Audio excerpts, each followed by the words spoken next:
Hi guys!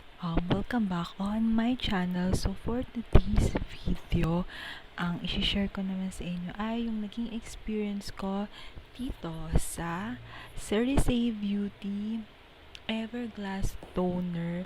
This year lang nila ito nilabas, pero hindi ako sure kung kailan, pero this year lang din. Nung bago nila ito ni-release, naka-order na ako, nung ni-release nila ako, sorry, mali ako doon. Nung ni-release nila ito, bumili na agad ako. So, yun. Tapos ngayon ko lang siya naubos. Kasi marami din naman siya. 100 ml kasi yung laman niya. Actually, kung naubos ko siya, ibig sabihin gusto siya ng skin ko. Ang isa pa sa nagustuhan ko dito guys ay yung ang bango niya. May kaamoy siyang ibang brand.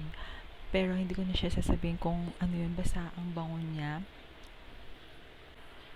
Isa din sa nagustuhan ko dito sa toner na to ay ano siya, pwede siyang pang travel.